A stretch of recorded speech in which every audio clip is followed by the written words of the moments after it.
नमस्कार बच्चों, बहुत बहुत स्वागत है आपका अपने चैनल एकलव्य स्टडी पॉइंट पे। और मेरा नाम है सचिन। आज हम क्लास 9th की हिंदी पढ़ने वाले हैं और बुक का नाम है क्षितिज। और पहला जो आपका अध्याय है, जो पहली कहानी है आपकी, वो है दो बैलों की कथा, जिसके अंदर दो बैल होते हैं, हीरा और मोती नाम के दो बैल होते हैं। ठीक है, बैल आप सब समझते हैं। और जो इसके राइटर हैं, जो लेखक हैं जिसने इस कहानी को लिखा है, उनका नाम है प्रेमचंद। तो आइए स्टार्ट करते हैं अपनी इस कहानी को, जिसके अंदर दो बैल होने वाले हैं, हीरा और मोती नाम के दो बैल। ठीक है, तो कहानी को स्टार्ट करेंगे। काफ़ी आसान भाषा में आपको ये कहानी समझाई जाएगी। और कहानी की जो शुरुआत है, जो लेखक जब ये कहानी लिखता है तो वो उस कहानी की शुरुआत करता है गधे के उदाहरण से। गधा आप सब जानते हैं, गधा कैसा होता है दिखने में। आपकी स्क्रीन के सामने फोटो है, ठीक है, कुछ ऐसा दिखता है गधा।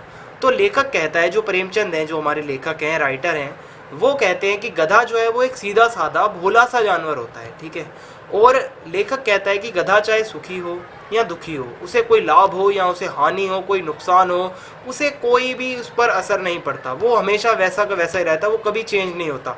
गधा हमेशा गधे जैसा ही रहता है, ना उसे कभी सुख होता है ना दुख होता है। उससे कुछ भी काम करवाते रहो और उसको चाहे हानि हो चाहे लाभ हो, फायदा हो, उस पर कोई असर नहीं होता। और ऐसा करते हुए लेखक कहते हैं कि जो गधा है उसके अंदर कैसे गुण होते हैं ऋषि मुनियों के। ऋषि मुनि आप सबको पता है, जो साधु संत होते हैं, वो भी कुछ इसी तरीके से होते हैं, शांत स्वभाव के होते हैं। और उनको भी कभी ना मतलब उनको हानि की टेंशन होती है, ना लाभ की खुशी होती है, और ना उनको ज़्यादा सुख होता है ना दुख होता है। तो वो जो है ऋषि मुनि जो होते हैं, यहाँ पर लेखक गधा जो गधे को कहता है कि जो गधा होता है उसके अंदर तो ऋषि मुनियों के गुण होते हैं, लेकिन दुनिया उसे कहती है दुनिया का सबसे बेवकूफ़ जानवर। दुनिया के सारे लोग क्या कहते हैं कि सबसे बेवकूफ़ जानवर, हर किसी की ज़ुबान पे नाम आता है गधा। तो यहाँ पर लेखक कहता है कि गधा बेवकूफ़ नहीं है, गधे के अंदर तो बल्कि ऋषि मुनियों के गुण होते हैं, क्योंकि एक ऋषि मुनि भी कभी बदलता नहीं है। तो ऐसा कहते हैं यहाँ पर। फिर आगे लेखक बताता है कि बैल जो है वो गधे का छोटा भाई है। सिर्फ आपको सोचना है, यहाँ पर सच में नहीं होता वो उसका छोटा भाई। लेखक यहाँ पर बस बताते हैं कि मान लो जो बैल जो है वो गधे का छोटा भाई है और वो उससे उल्टा है थोड़ा, उसको गुस्सा जल्दी आ जाता है थोड़ा, और वो अपना असंतोष प्रकट कर देता है। मतलब उसको गुस्सा वो अपना प्रकट कर देता है, असंतोष जो उसका होता है। पर जो गधा होता है वो कभी नहीं बदलता, चाहे उसे कोई दुख हो चाहे सुख हो। तो यहाँ पर गधे का उदाहरण आपको समझ में आ गया होगा कि क्या यहाँ पर कवि, जो यहाँ पर लेखक हैं, वो गधे को क्या कहते हैं और गधे की तुलना ऋषि मुनियों से करते हैं। आगे एक आदमी होता है। अब इस कहानी में एक जो आदमी है उसका नाम है झूरी। ठीक है, इस कहानी में बहुत सारे लोग आने वाले हैं। जो सबसे पहला जो आदमी है उसका नाम है झूरी। और झूरी के पास होते हैं दो बैल, एक का नाम होता है हीरा, दूसरे का नाम होता है मोती। जैसा कि आपको पता है कहानी का नाम है दो बैलों की कथा। तो जो झूरी जो आदमी है उसके पास दो बैल हैं, हीरा और मोती नाम के। ठीक है, और दोनों काफ़ी स्वस्थ हैं, हेल्दी हैं, काफ़ी सुंदर बैल हैं, दिखने में काफ़ी अच्छे हैं, और अपने बैलों से वो बहुत ज़्यादा प्यार करता था। अब आपके सामने बैलों की फ़ोटो आ गई होगी। ठीक है, कुछ इसी तरीके से उसके बैल शायद दिखते होंगे। और यहाँ पर उन्होंने बताया कि वो अपने बैलों से काफ़ी प्यार करता था, झूरी जो था। और हीरा और मोती भी एक दूसरे से काफ़ी प्यार करते थे। जो हीरा और मोती नाम के दो बैल थे वो काफ़ी अच्छे दोस्त थे आपस में, और दोनों एक दूसरे से काफ़ी प्यार करते थे। दोनों में काफ़ी अच्छी मित्रता थी, दोस्ती काफ़ी अच्छी थी। ठीक है, तो हीरा और मोती दो बैल थे। अब आपको कहानी में याद रखना है। आगे चलते हैं। एक बार क्या हुआ, झूरी ने अपने दोनों बैलों को अपने ससुराल में खेतों में काम करने के लिए भेज दिया। जो झूरी नाम का आदमी था, जिसके बैल थे, जो बैलों का मालिक था, उसने दोनों बैलों को अपने ससुराल में भेज दिया काम करने के लिए, वहाँ पर खेतों में, जो झूरी का ससुराल था।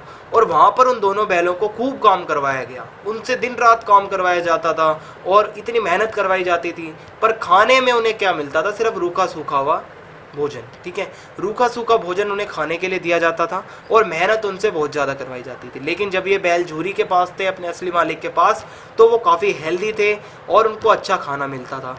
पर जब वो झूरी के ससुराल में काम करने के लिए उनको भेज दिया गया, तो वहाँ पर उनके साथ बुरा व्यवहार होने लगा। अब आगे कहानी बढ़ाते हुए आगे क्या होता है कि बैलों पर अत्याचार होने लगा। ठीक है, बैलों से बुरा व्यवहार होने लगा।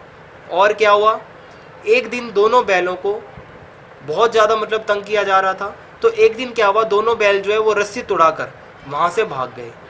ठीक है, जो उनकी रस्सी से जिससे वो बंधे हुए थे, वो रस्सी को तुड़ाकर दोनों बैल वहाँ से भाग गए।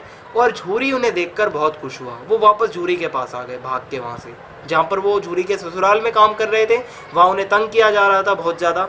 तो वो वहाँ से रस्सियाँ तुड़वा कर झूरी के पास वापस आ गए और अब उन्हें खाने पीने की कोई कमी नहीं रही। झूरी ने उन्हें अपने गले से लगाया, उनको चूमा और उनको खाने पीने के लिए बहुत सारी चीज़ें दी और दोनों खुश हो गए। पर ये जो वहाँ से भाग कर आए थे, ये बात बुरी लग गई किसको, जो झूरी की स्त्री थी, यानी झूरी की जो पत्नी थी। झूरी की पत्नी को काफ़ी बुरा लगा, क्योंकि उसको बुरा क्यों लगा कि उनका इस तरह से भागना जो उसकी पत्नी थी उसको पसंद नहीं आया। जिस तरीके से जो हीरा और मोती भाग कर आए थे वहाँ से, इस बात पर जो झूरी की पत्नी थी उसको काफ़ी गुस्सा आया और उसने उन बैलों को खरी खोटी सुनाई और थोड़ा बहुत उसे मारा पीटा बैलों को। जो झूरी की पत्नी थी उसने काफ़ी सुनाया बैलों को, डांटा कि ये काम गलत किया है तुमने, जो तुम भाग कर आए हो, और उन्हें सिर्फ सूखा भूसा खिलाया। किसने? झूरी की पत्नी ने। झूरी तो खुश था अपने बैलों से, लेकिन झूरी की पत्नी गुस्सा हो गई क्योंकि वो दोनों बैल वहाँ से भाग कर आ गए थे। आगे क्या हुआ कि अगले दिन जो झूरी का साला था, जो उसके ससुराल से आया था, वो वापस हीरा मोती को लेने अपने घर पर वापस आ गया। उसने बोला कि वो हीरा मोती भाग गए थे, मुझे वापस दे दो तो मैं उन्हें वापस ले जाऊँ। उन्हें वापस ले जाया गया और फिर से उसने वहाँ पर उनसे काफ़ी मेहनत करवाई और खाने में फिर से वही सूखा भूसा उन्हें मिला। मतलब इनकी लाइफ बिल्कुल बहुत ज़्यादा ये तंग हो चुके थे। आगे क्या हुआ, बैलों पर अत्याचार और ज़्यादा बढ़ने लगा। बहुत बार काम करते समय जब मोती है, हीरा और मोती दो बैल थे आपको पता है, जो मोती है उसने गाड़ी को खाई में गिराना चाहा, जो बैल गाड़ी होती है, जो पीछे से गाड़ी बंधी होती है, तो मोती जो है उसने गाड़ी को खाई में गिराना चाहा, लेकिन हीरा ने उसे समझाया। लेकिन मोती बहुत ज़्यादा गुस्सा करता था। अब जो मोती है वो गुस्सैल था, काफ़ी ज़्यादा गुस्सा करता था, लेकिन जो हीरा था वो शांति से काम लेता था, ठंडे दिमाग का था और हीरा उसे हमेशा समझाया करता था। लेकिन जब हीरा पर एक दिन डंडे बरसाए गए तो मोती गुस्से से हल लेकर भागा। ठीक है, जो हल बंधा हुआ था, एक दिन हीरा पर डंडे बरसाए जा रहे थे, हीरा को डंडे से मारा जा रहा था, तो मोती गुस्से में आकर हल को लेकर भागा और गले में बड़ी रस्सी होने के कारण वह पकड़ा गया। मोती तो भाग गया था गुस्से से हल लेकर, पर उसकी जो रस्सियाँ थी वो मोटी मोटी बड़ी बड़ी थी, तो उसको पकड़ लिया गया और उन्हें खूब मारा गया। उनको जब पकड़ा गया और उन्हें खूब पीटा गया और उनकी हालत बहुत ज़्यादा ख़राब होती चली गई। समझ में आ रहा होगा आपको, कहानी काफ़ी अच्छी कहानी है सुनने में। और आगे अब चलेंगे। अब एक छोटी बच्ची की एंट्री होती है यहाँ पे। छोटी बच्ची क्या करती है कि कैसी, मतलब जहाँ पर वो हीरा और मोती रह रहे थे झूरी के ससुराल में, वहीं पर एक छोटी बच्ची रहती थी जिसकी माँ मर चुकी थी। ठीक है, और उसकी सौतेली माँ उसे मारती थी। तो बच्ची भी काफ़ी दुखी थी क्योंकि उसकी माँ मर चुकी थी और बच्ची को भी खाने में कुछ ऐसा ही मिला करता था, रूखा सूखा, और इसलिए उन बैलों से उस बच्ची को बहुत ज़्यादा प्यार हो गया, क्योंकि बच्ची को पता था कि अपनों से बिछड़ने का दुख क्या होता है। बच्ची काफ़ी दुखी थी क्योंकि उसकी सौतेली माँ उसे मारा करती थी। उसी तरीके से हीरा मोती थे कुछ कि वो अपने असली मालिक से दूर थे, और जो वो उसके ससुराल में थे झूरी के, वहाँ पर उन्हें मारा जाता था दोनों बैलों को अगर वो भागने की कोशिश करते थे। खाने में उन्हें वही सूखा भूसा दिया जाता था। तो वो छोटी बच्ची थी वो क्या करती थी, रोज़ आकर दोनों को चोरी छिपे 2 रोटियां डालकर चली जाती थी। ठीक है, 2 रोटियां दोनों बैलों को वो खिला के जाती थी। इस तरह दोनों की दशा बहुत ज़्यादा खराब थी।